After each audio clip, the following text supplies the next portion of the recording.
Welcome back. It's now time for sports. Jamaica's Reggae Boyz have been drawn to face New Caledonia in Pathway 1 of the Intercontinental playoffs to try and gain access to next summer's FIFA World Cup. The draw took place in Zurich this morning. If Jamaica beat New Caledonia, they will then face the DR Congo in the final, with the winner of that match advancing to the World Cup. Speaking with TVJ Sports minutes after the draw, President of the Jamaica Football Federation, Michael Ricketts, described it as favourable. I mean, it's just another opportunity for us to go to the World Cup.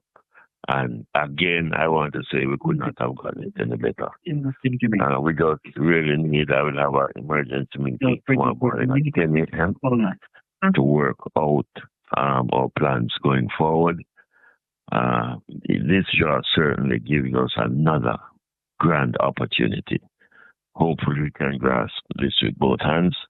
But again, we're excited at the prospects.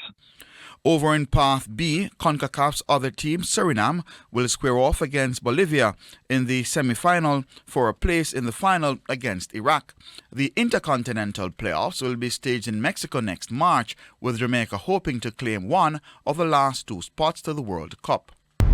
Jamaican fast bowler O.J. Shields is expected to be among the list of names for the West Indies Test squad to face New Zealand in 3 matches next month. The 29-year-old has picked up 34 wickets in 16 first-class matches and last featured against South Africa A in May, picking up 4 wickets in 2 games. Shields earns a maiden selection after being invited to a recent West Indies camp in Antigua.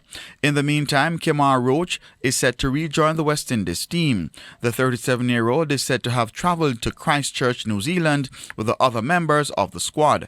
Roach was dropped earlier this year for the home series against Australia when the West Indies were beaten 3-0 and the away tour to India when they lost 2-0. Meanwhile, West Indies pacer Matthew Ford says the team will need to find a way to contain New Zealand captain Mitchell Santner if they are to win the final game of their 3-match ODI series on Friday. The West Indies are now 2-0 down and out of contention after suffering a 5-wicket defeat to New Zealand in the second ODI on Wednesday. He's a very good player, very experienced player. So, we try different things at him. So far, he's been able to counteract everything. We'll have to go back and try to create one more plan for this last game and take away a win on New Zealand soil for the ODIs. Yeah.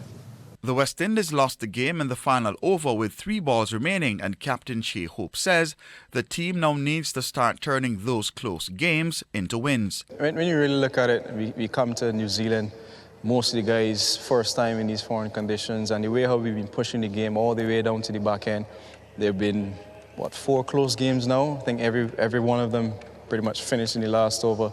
So you come here, you put yourself in positions to win games, and it's only a matter of time before you cross the line. It's just unfortunate we're not doing so currently.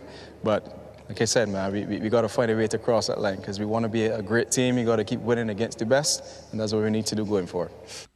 West Indies will take on New Zealand in the final game on Friday in Hamilton. Keon Reina reporting for TVJ Sports.